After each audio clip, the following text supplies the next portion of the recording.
Example 9b is asking us again to find k, given that we've got 3 consecutive terms of a geometric sequence. Geometric sequence, remember, means we've got a common ratio. Because it's a common ratio, we divide consecutive terms. Start with the last term, which is 6k plus 8, and divide it by its previous term, which is 3k plus 4. That's going to be equal to the second last term, 3k plus 4, divided by its previous term, k minus 1.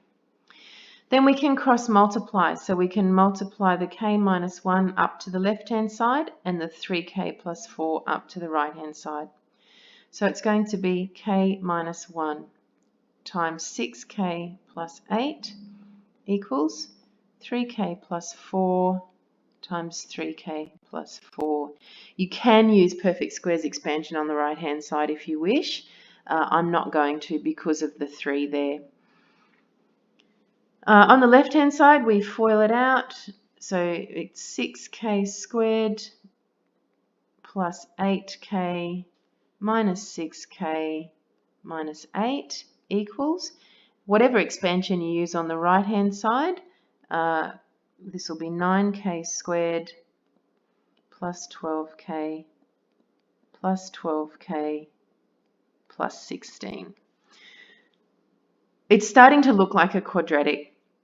We know that to solve a quadratic in whatever method we use, we have to have it set equal to 0 at some point. So we're going to collect everything onto one side. I'm going to subtract 6k squared from each side, and that's going to give us 3k squared. 8k minus 6k is 2k, and then I'm going to subtract 2k.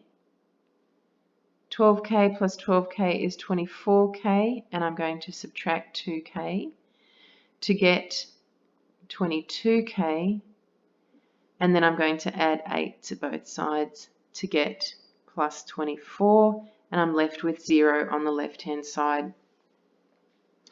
Now, 3 times 24 is 72, so if you can look for factors of 72 that add up to 22, good luck with that. Or, because this has turned up in the middle of a problem-solving question, we can solve it via the calculator on any of the different methods. Via equation solver, you can graph it and find the roots and so on. And you will find that k equals negative 4/3 or negative 6.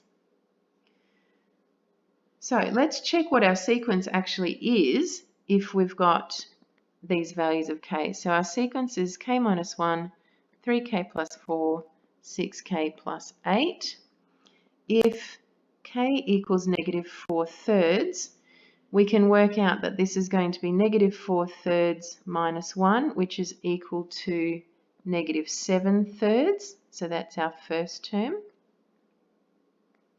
The second term is going to be 3 lots of negative 4/3 plus 4, which is 0. So that's our second term. And the third term is going to be 6 lots of negative 4/3 plus 8, which you can work out is also 0. These two zeros seem a little bit odd, don't they? But check, what's the requirement for a geometric sequence? It is a common ratio. How do we turn negative 7/3 into 0 using multiplication? There's only one way, and that is to multiply it by 0. Is 0 multiplied by 0 also 0? Yes, it is. So that is in fact a valid sequence. The second scenario that we have is if k equals negative 6, and we can go through the same process of subbing in k equals negative 6, and we'll get negative 7, negative 14, and negative 28, and you can see pretty quickly that we do have a common difference, a common ratio there of 2. So in conclusion, k equals negative 4/3 negative 6, and the sequence is either negative 7/3 0 0 or negative 7, negative 14, negative 28. And that's it.